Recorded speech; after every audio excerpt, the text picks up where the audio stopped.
নমস্কার বন্ধুরা, shout with Dipanjan চ্যানেলে আপনাদের সকলকে স্বাগত জানাই। আপনারা শুনছেন শ্রীমদর্শন। শ্রীমদর্শন 16টি খণ্ডে সম্পূর্ণ। ভগবান শ্রীরামকৃষ্ণদেবের অপার অনুগ্রহে এই গ্রন্থের প্রথম ভাগের প্রথম সংস্করণ 1366 বঙ্গাব্দে ও ইংরেজির 1960 খ্রিস্টাব্দে প্রকাশিত হইয়াছিল। তদবধি ভক্তগণের চাহিদাতেই একের পর এক সংস্করণ প্রকাশ করা সম্ভব হইতেছে। শ্রীমদর্শনের মূল আবেদন, গৃহে বাস করিয়া কি প্রকারে দেবভাবে জীবনযাপন করা যায়, কিভাবে বেদ বর্ণিত উপায়ে সুখ দুঃখ সমভাবে গ্রহণ করিয়া সংসারে শান্তিতে বাস করা সম্ভব হয়। এই পুস্তকে আছে পরমহংসদেবের ও মায়ের কিছু নূতন কথা, আর স্বামীজি প্রমুখ অন্তরঙ্গ সন্তানদের কথা, আর আছে কথামৃতকার দ্বারা কথামৃতর ব্যাখ্যা এবং শ্রীরামকৃষ্ণ জীবনালোকে উপনিষদ, গীতা, ভাগবত, পুরাণ, বাইবেল আদি শাস্ত্রের আলোচনা।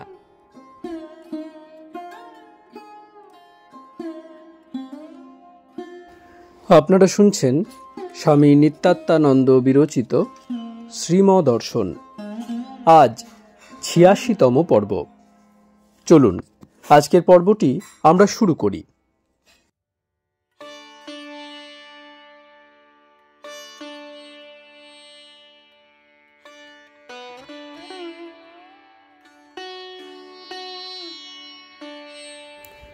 দুইটি ভক্ত শ্রীমর ঘরে প্রবেশ করিলেন। শ্রীম তাহাদিগকে দেখিয়াই বলিলেন, যান, ঠাকুরকে প্রণাম করে আসুন। ও, ঠাকুর তো এখন ঘুমুচ্ছেন। দ্বারিকাবাবু ঠাকুরকে একদিন বলেছিলেন, আপনি তো দক্ষিণেশ্বরে মা কালীকে জাগিয়ে দিলেন, এখানেও মাকে জাগ্রত করে দিন। ঠাকুর উত্তর করলেন, কুঁড়ো ফেল, তাহলে আপনি রাঙা চোখ বড় রুই মাছ আসবে। অর্থাৎ ঈশ্বর জাগ্রত হবেন। দ্বারিকাবাবু মথুরবাবুর বড় ছেলে, রাসমণির দৌহিত্র আর জগদম্বার পুত্র। ইনি চানকে মা কালীকে প্রতিষ্ঠা করেছিলেন। 10 জন ভক্ত মাকে ডাকলে তিনি জাগ্রত হন। তীর্থে তিনি সর্বদা জাগ্রত। কত ভক্ত ডাকছেন সেখানে, আবার যেখানে তিনি জাগ্রত হন সেই স্থান তীর্থ হয়ে যায়, যেমন দক্ষিণেশ্বর। এই কালীঘাট জাগ্রত স্থান, মা রয়েছেন বলে। আন্তরিক হওয়া চাই, মন প্রাণ দিয়ে ডাকা চাই। ভক্তের অধীন ভগবান, প্রাণপণে ডাকছে দেখলে দেখা না দিয়ে পারেন না। যেমন শিশু কাঁদছে দেখলে আছাড় পিছড় খেয়ে কাঁদছে, মা না এসে পারেন না, তেমনই কাঁদা চাই। শেষ জন্মে এই ব্যাকুলতা হয়, শুনেছি। গীতা ক্লাস হইতেছে নিচের ঘরে পরদিন সকালে। একখানা তক্তপোষের উপর বসিয়া স্বামী কমলেশ্বরানন্দ গীতা ব্যাখ্যা করিতেছেন। শ্রীম আসিয়া মেঝেতে পূর্বাশ্ব বসিয়াছেন। অনেক সাধু ও ভক্তগণ উপস্থিত। 3য় অধ্যায়ের কর্মযোগের ব্যাখ্যা চলিতেছে। শ্রীম একটি ভক্তের কানে কানে বলিলেন, আপনি জিজ্ঞাসা করুন, তাহলে সন্ন্যাসের দরকার কি? ভক্তের প্রশ্নে স্বামী কমলেশ্বরানন্দ বলিলেন, ঈশ্বরার্পণ বুদ্ধিতে কর্ম করতে করতে ঈশ্বরে ভক্তি হয়। তখন কর্ম আপনিই খসে যায়, যেমন অন্তঃসত্ত্বা স্ত্রীলোকের হয়। প্রথম প্রথম অল্প অল্প করে ত্যাগ হয় কর্ম, শেষে সর্বকর্ম ত্যাগ। জোর করে সন্ন্যাস করতে হয় না, ভিতর থেকে আপনি হয়। বেলা 9টা। কালীঘাটে মা কালীর মন্দিরের ভিতর শ্রীম দাঁড়াইয়া আছেন, সকলের উপরের সিঁড়িতে উত্তর কোণে। মাকে দর্শন করিতেছেন। অসংখ্য লোক আসিতেছে যাইতেছে, খুব ভিড়। স্বামী কমলেশ্বরানন্দ মায়ের পদতলে বসিয়া পূজা করিলেন। শ্রীমকে একবার ভিতরে মায়ের কাছে লইয়া গেলেন। মনীন্দ্র ও জগবন্ধু সঙ্গে আছেন। সুধীর বাহিরে জুতার প্রহরী, একজন ভক্ত আসিয়া দাঁড়াইলে তিনি ভিতরে দর্শন করিয়া আসিলেন। শ্রীম একটি ভক্ত সঙ্গে পরিক্রমা করিতেছেন। মন্দিরের পূর্ব দিকে দাঁড়াইয়া মন্দির শীর্ষ দর্শন করিতেছেন। পরিক্রমা শেষ করিয়া পূর্ব দিকের ফটক দিয়া শ্রীম বাহিরে আসিতেছেন। দরজার সামনে একটি গরু শিং দিয়া আঘাত করিতেছিল। একটি ভক্ত দুই হাতে দুইটা শিং ধরিয়া উহাকে পিছনে সরাইয়া দিলেন। শ্রীম মোটরে চড়িয়া গদাধর আশ্রমে চলিলেন। 2 গদাধর আশ্রমের দ্বিতল গৃহ। শ্রীম মেঝেতে বসিয়া আছেন পূর্বাশ্ব। সম্মুখে কয়েকজন সাধু ও ভক্ত বসা। জগবন্ধু, বিনয়, ছোটনলিনী, সুধীর প্রভৃতিও আছেন। ভবানীপুরেরও কয়েকজন ভক্ত আসিয়াছেন। তন্মধ্যে একজন ইঞ্জিনিয়ার আছেন, বয়স 65 হইবে। ইনি বেশ শৌখিন লোক, দাড়ি ফ্রেঞ্চ কাট কিন্তু শুভ্র, সঙ্গে যুবক পুত্র। ইনি একটু বেশি কথা কন। আজ 25শে নভেম্বর, রবিবার, 1923 খ্রিস্টাব্দ। কলিকাতা হইতে একটি সাহেব ভক্তকে সঙ্গে করিয়া অপর একজন আসিয়াছেন। এই সাহেব ভক্তের নাম মিস্টার ডাউলিং। গত দুর্গাপূজায় ইনি বেলুড় মঠে শ্রীমর সঙ্গে পরিচিত হইয়াছিলেন। স্বামী অভেদানন্দ আলাপ করাইয়াছিলেন। আজ শ্রীমকে দর্শন করিতে মর্টন স্কুলে যান। না পাইয়া একজন ভক্ত সঙ্গে এখানে আসিয়াছেন।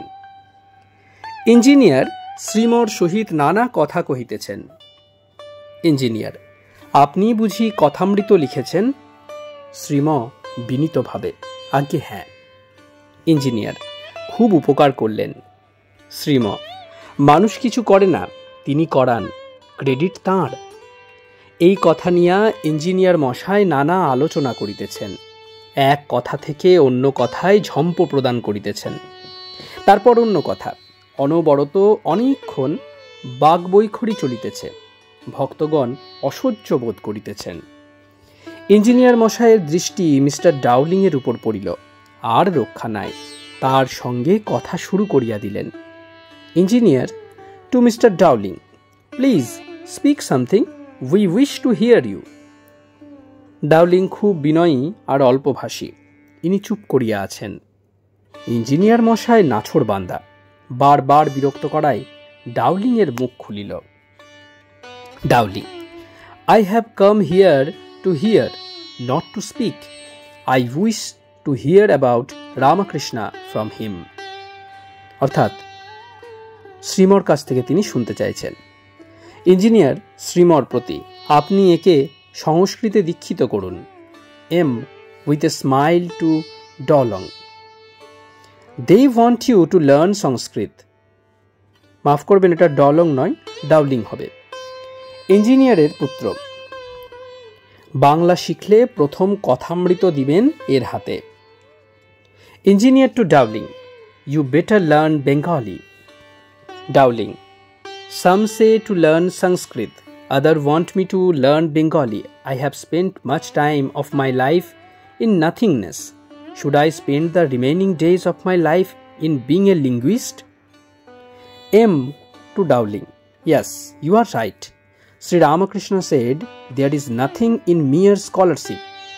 One may commit to memory all the Shastras, but if one does not practice and translate the spirit in one's life, all is in vain. He told us a parable. A Pandit was once crossing a river in a ferry boat. He asked the boatman if he had acquired any learning, if he had read any of the 6 systems of the Hindu philosophy. The latter replied in the negative. But I have learned, the boatman added, only how to ply the boat and to swim. Suddenly a storm arose and the boat capsized. The Pandit sank, but the boatman swam to the shore, remarking, your philosophy could not save you now. M. to all: the moral is that one who knows God knows all.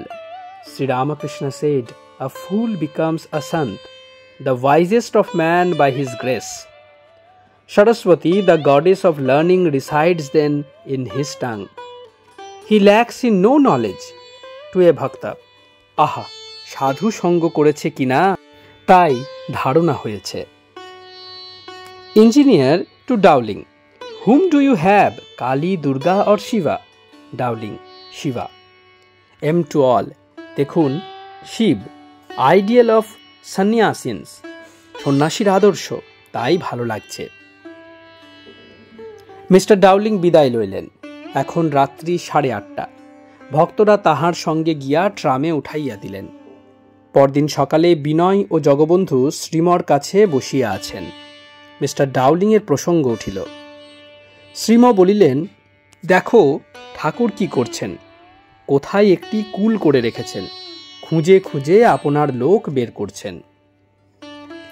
27শে November শ্রীম মর্টন স্কুলে আসিয়াছেন। এখন বেলা 11টা হইবে। একজন শিক্ষক পড়াইতেছিলেন 4 তলার ঘরে। শ্রীম ওই ঘরে প্রবেশ করিলেন। ছেলেদের বলিতেছেন, কয়েকদিন পর পরীক্ষা, এখন তোমরা শুধু গল্প পড়ো, গ্রামার টামার তো অনেক হয়েছে, আর বই না দেখে কোয়েশ্চেন্স অ্যান্ড অ্যান্সার্স করতে থাকো। শ্রীম মর্টন স্কুলের রেক্টর। অপরাহ্ন 5টা। শ্রীম ঠাকুরবাড়ি হইতে ফিরিয়াছেন। 3 তলার উত্তরের ঘরে প্রবেশ করিলেন। একটি ভক্ত শিক্ষককে দিয়া স্কুলের অফিস হইতে কিছু অর্থ আনাইলেন। বলিতেছেন, আর পারা যায় না একা একা। শ্রীমর বয়স 70। একটি ভক্ত কাপড় চোপড় কিছু বাঁধিয়া রাখিলেন। এসব গদাধর আশ্রমে যাইবে। সন্ধ্যার কিছু পূর্বে শ্রীমর ট্রামে উঠিলেন ঠনঠনে কালীতলায়। গদাধর আশ্রমে রওনা হইয়াছেন। একজন সেবক তাহাকে পৌঁছাইয়া দিবার জন্য সঙ্গ লইলেন, কিন্তু লাহাদের বাড়ির সম্মুখে তাহাকে নামাইয়া দিলেন। মণি সঙ্গে যাইতেছেন। পরদিন সকালে শ্রীম গদাধর আশ্রমের দোতলার ঘরে বসা, মেঝেতে দক্ষিণাস্য, কঠোপনিষদ পাঠ করিতেছেন। বলিতেছেন, নচিকেতা স্ত্রী, পুত্র, রাজ্য, আয়ু কিছুই নেবে না, শুধু ব্রহ্মজ্ঞান চায়। একেই বলে সন্ন্যাস। আর এই জন্য কঠোপনিষদ সন্ন্যাসীদের অত প্রিয়। বটবৃক্ষের অ্যালিগরিটি কি সুন্দর! ঊর্ধ্ব মূল মধ্য শাখং, অর্থাৎ সংসারের মূল ঈশ্বর, তাই ঊর্ধ্বমূলং। অধোশাখং মানে নিচে শাখা যার, অর্থাৎ ঈশ্বরের বিপরীত দিকে সংসারের গতি। বিষয়ানন্দ নিয়ে আছে সংসার, এ ত্যাগ হলে তখন ঈশ্বরের আনন্দ, ব্রহ্মানন্দ। সংসারের লোকে যাতে আনন্দ পায় সেইগুলি নচিকেতাকে দিতে চাইলেন যম, স্ত্রী, পুত্র, রাজ্য, আয়ু। তিনি তা নিলেন না। তিনি মূলকে, অর্থাৎ সকল আনন্দের খনিকে চাইছেন। খণ্ড আনন্দ নেবেন না, অখণ্ড সচ্চিদানন্দ চাই। এখন সকাল 8:30। শ্রীম বেড়াইতে বাহির হইলেন। ভক্তদের চাওলাপট্টির মোড় পর্যন্ত আগাইয়া দিয়া তিনি অন্যদিকে চলিলেন। ভক্তরা কলিকাতা যাইতেছেন। রাত্রি 8টা। গদাধর আশ্রম। নিচের ঘরে ভাগবত পাঠ হইতেছে। শ্রীম মাঝের দেয়াল আলমারির সামনে মেঝেতে বসিয়া ভাগবত শুনিতেছেন। স্বামী গিরিজানন্দ পাঠক। একজন সরল ভক্ত পাঠ শুনিয়া বলিতেছেন, ভাগবত কি সুন্দর গ্রন্থ, এমন গ্রন্থ আর হয় না। ভগবানের শ্রেষ্ঠ ঐশ্বর্য রাসলীলার কথা আছে। পাঠক বলিলেন, তা বটে, কিন্তু অপর গ্রন্থ ভালো নয় তাও বলা যায় না, এ বলা উচিত নয়। পাশ্চাত্য পণ্ডিতগণ নানা সংশয় তুলে বসেন ভাগবতের। কেউ কেউ বলেন বোপদেব গোস্বামী রচনা করেছেন ভাগবত। কেউ বলেন অনেক অংশ প্রক্ষিপ্ত, বুদ্ধদেবের কথা উল্লেখ আছে বলে। কেউ কেউ বলে রাসলীলাও প্রক্ষিপ্ত, কারণ রাধার নাম একটি বারও নাই ভাগবতে। ভক্ত, কিন্তু এতে কত লোকের উপকার হচ্ছে, কত লোক মুক্ত হয়ে গেছেন ভাগবতের কথা সাধন করে। পাঠক, তা তো নিশ্চয়ই। অন্য ধর্মমত আচরণ করেও অপর সব লোক মুক্ত হচ্ছেন। কত গ্রন্থ, কত মত, যার যা ভালো লাগে তাতে বিশ্বাস করে পড়ে থাকা, অন্যের উপর আক্রমণ না করা। অপরকে কিছু বললে তারা ছাড়বে কেন? যার যার বিশ্বাস তার তার কাছে। এই সব কথা হইতেছে। শ্রীমর ভালো লাগিতেছে না। ডাঙায় যেন মাছ, উদাস দৃষ্টি ঊর্ধ্ব মুখ করিয়া বসিয়া আছেন। এসব কথা কানে প্রবেশ করিতেছে না।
আপনারা শুনছিলেন স্বামী নিত্যাত্মানন্দ বিরচিত শ্রীমদর্শন।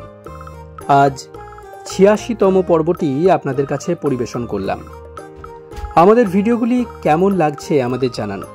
কোনো সাজেশন থাকলে তাও অবশ্যই জানাতে পারেন। আমাদের ভিডিওগুলি লাইক করুন, আপনাদের বন্ধুবান্ধব ও পরিবার পরিজনদের মধ্যে শেয়ার করে দিন। শাউট উইথ দীপাঞ্জন চ্যানেলটি সাবস্ক্রাইব করুন এবং প্রতিনিয়ত আপডেট পাওয়ার জন্য বেল আইকনটি অবশ্যই প্রেস করবেন। অনেক অনেক ধন্যবাদ। নমস্কার, ভালো থাকবেন। জয় ঠাকুর, জয় মা, জয় স্বামীজি।